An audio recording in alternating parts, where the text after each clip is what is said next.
Olá, boa noite, tudo bem, pessoal? Meu nome é Ciliane, para quem não me conhece. Então, hoje mais um vídeo dividido em duas partes. O tema do vídeo é luto e melancolia. Por que eu escolhi luto e melancolia? Na verdade, esse é um dos textos clássicos de Freud, né?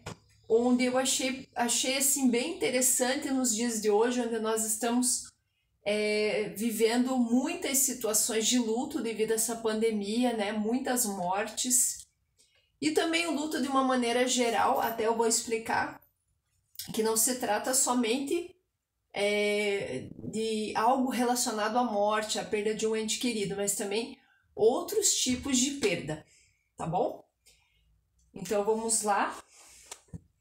Então, eu coloquei a frase de Sêneca, né? Que é a seguinte: que a lembrança daqueles que perdemos se torne uma agradável lembrança para nós. Parece uma coisa bem utópica, né? Mas na verdade isso é possível. O luto, na verdade, é algo que precisa ser vivenciado de forma natural. É isso que prega Freud. Então, ao contrário de muito que está acontecendo nos dias de hoje, até as pessoas não estão tendo a oportunidade de viver o seu luto de maneira natural. Principalmente por causa da pandemia, as pessoas elas são impedidas de fazerem um velório, né, do ente querido. Antigamente, por exemplo, um velório ele durava pelo menos 2 dias. Né? Então, nos dias depois foi diminuindo isso, né, para 1 dia, 6 horas, né? E agora, com a pandemia, as pessoas elas nem podem se despedir de maneira adequada dos seus entes queridos. Isso traz grandes prejuízos psicológicos para as pessoas. Porque se o luto não for vivenciado de maneira correta, né, da maneira ideal, ele pode se transformar em melancolia, ou seja, na depressão. Então vamos conhecer os conceitos. Então, lá nas Obras Completas do Freud, volume 12, o conceito de luto seria a reação à perda de um ente querido, a perda de alguma abstração que ocupou o lugar de um ente querido, como o país, a liberdade, o ideal de alguém e assim por diante. Então, na verdade, ele está dizendo aí que não é só a perda de um ente querido, mas também de outros... são outras perdas. Por exemplo, você tem que se desligar do lugar que você nasceu, que você tem seus amigos, né? Todo o teu mundo, todas as tuas raízes estão naquele lugar. Então você tem que fazer todo um trabalho de desapego para que você possa vivenciar coisas novas. Então é muito difícil fazer esse processo de desligamento. Então é considerado também um luto.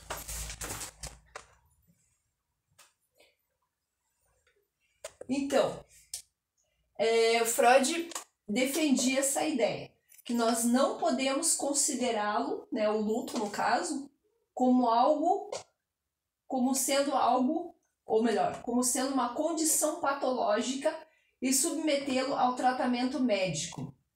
Uma coisa que me preocupa bastante também, só que isso já acontece há muito tempo, né?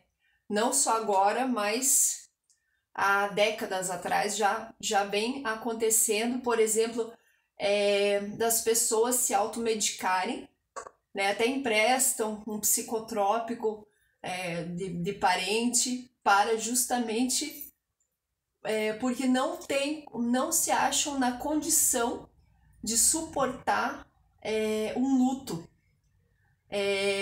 Então é muito complicado esse tipo de coisa, porque as pessoas elas são impedidas de viver aquela tristeza, impedidas de chorar a perda daquele ente querido. Então essa tristeza ela precisa ser vivenciada intensamente. Então agora as pessoas estão optando por reprimir os sentimentos, esquecer, Só que isso, como eu falei anteriormente, isso pode trazer muitos prejuízos psicológicos. Então, só para demonstrar um pouquinho a diferença do luto e da melancolia, né, só a questão dos traços, né, característicos. Porque a gente não vai se aprofundar na melancolia hoje, tá bom? Então, como está escrito ali, nos dias de hoje ela é definida como depressão, né, melancolia. Então, os traços característicos seriam desânimo profundamente penoso, cessação de interesse pelo mundo externo, perda de capacidade de amar, inibição de qualquer atividade, diminuição dos sentimentos de autoestima. Então, são sintomas bem conhecidos, né? E isso ocorre na depressão, né? Como muita gente já conhece o que é a depressão, provavelmente deve ter algum parente, né, algum amigo que já passou por isso, ou você mesmo pode estar passando por isso neste momento. Então, no luto, as características elas são as mesmas, exceto pela ausência de perturbação na autoestima. Então, no luto, os sintomas eles são muito parecidos. Só que veja bem, no luto, essas características, esses traços, eles são temporários. E no caso da melancolia, como ela já é considerada uma condição patológica, ela precisa fazer é necessário ser feito todo um processo um processo onde o terapeuta vai ser responsável por fazer esse manejo, né, com o paciente para que ele possa se libertar da depressão. E nos casos mais graves, de uma depressão mais profunda, provavelmente ele vai precisar ser encaminhado para o psiquiatra.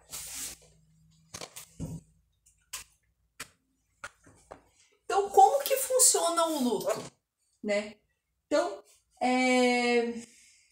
o objeto amado já não existe mais. Então, passando a exigir que toda a libido seja retirada de suas ligações com aquele objeto.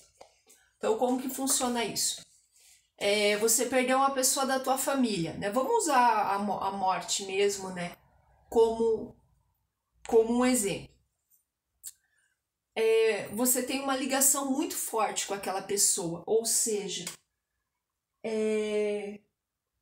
quando ele menciona ali libido, então quando a gente pensa em libido, a gente pensa que está só relacionada a pulsões sexuais.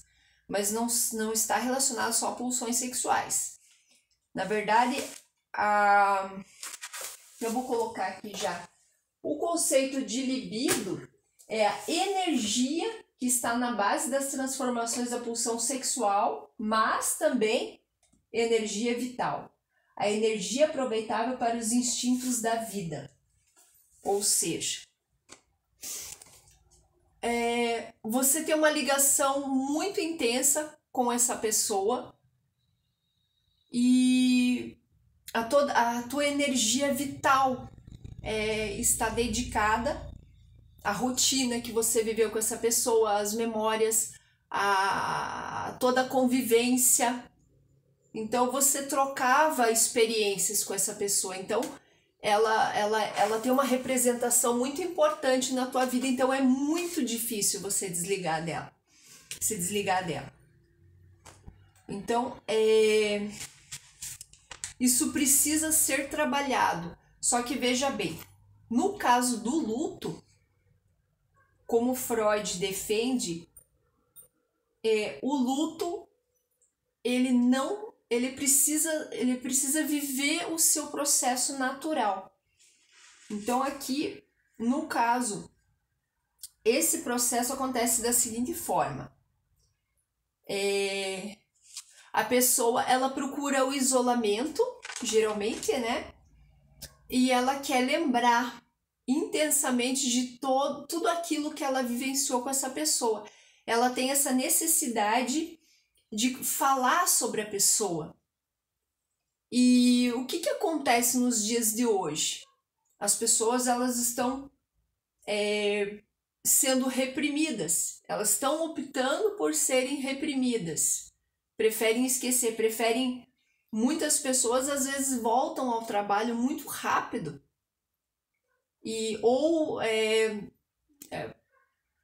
Elas, como eu falei, as instituições que trabalham com o luto, né, grandes empresas por aí, elas já têm todo um objetivo, vamos dizer assim, né, até comercial, né, fazendo uma crítica aqui, uma crítica bem sincera, vou dizer assim. Essas empresas, elas, claro, tem empresas muito sérias, acredito eu, mas infelizmente, às vezes visar o lucro é mais importante do que trabalhar, fazer todo um trabalho. As pessoas pagam lá anos e anos, né? É uma espécie de consórcio, né? Só que daí eles vão diminuindo o horário para que possam usar aquela sala, aqueles paramentos, né? Para que eles possam economizar tempo para poder utilizar-se comercialmente daquele ambiente, né? Então é bem complicado isso, minha gente. E as pessoas, elas se calam, elas não percebem que esse direito está sendo tirado delas, né? E as pessoas já não encaram com naturalidade o sofrimento. O sofrimento, na verdade, ele faz parte da nossa vida. Principalmente o sofrimento da morte, né, de um ente querido. Essas perdas, elas acontecem na nossa vida e nós precisamos aprender a trabalhar isso de forma natural. Então, nem tudo é medicação, nem tudo é você simplesmente reprimir, voltar ao teu trabalho e buscar esquecer. Não, você precisa respeitar. Você precisa respeitar as condições do teu organismo. O teu organismo, ele necessita desse isolamento, necessita dessa pausa, né? Tanto é que as instituições, né, as organizações, as empresas, existem no direito 5 dias, pelo menos, de descanso para que a pessoa possa se restabelecer. Claro que ela leva muito mais tempo do que 5 dias, né? Até o Freud, ele não especificou exatamente o tempo que a pessoa leva para se restabelecer de um luto, porque é algo muito particular, muito subjetivo. E então ele até diz que se, por exemplo, esse luto não for vivido de maneira adequada, ele pode se transformar numa depressão, né? Então é algo muito delicado que nós precisamos conversar sobre isso. Então,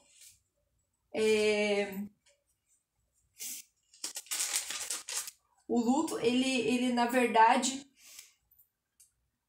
ele tem todo um processo.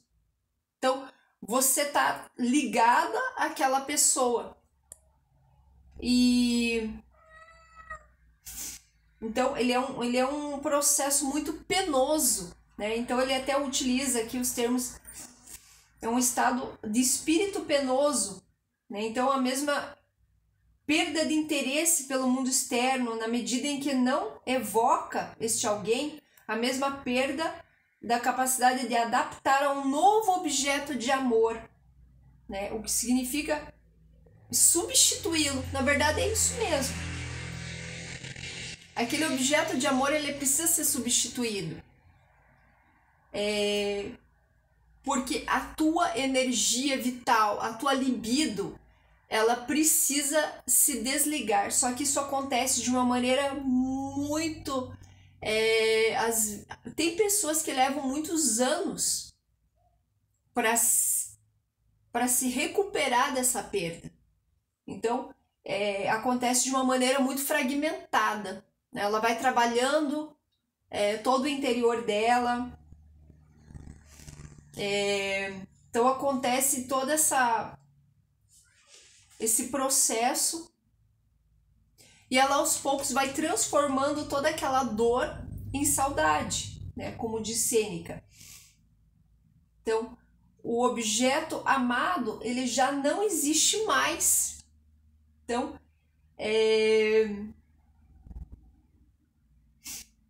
é necessário esse desligamento. Então, e como que vai acontecer esse desligamento? Você vivendo novamente, repetidamente, muitas vezes, todas as suas lembranças, não todas, né, mas as mais importantes lembranças que você vivenciou com essa pessoa, e você ir se conscientizando, né, de que ela não está mais ali. Por isso que é muito importante o processo fúnebre de tudo isso, né? Toda a questão da simbologia ali, a roupa negra, as velas, a religião, né? A religião é muito importante nesse sentido para auxiliar nessa passagem, né? É uma passagem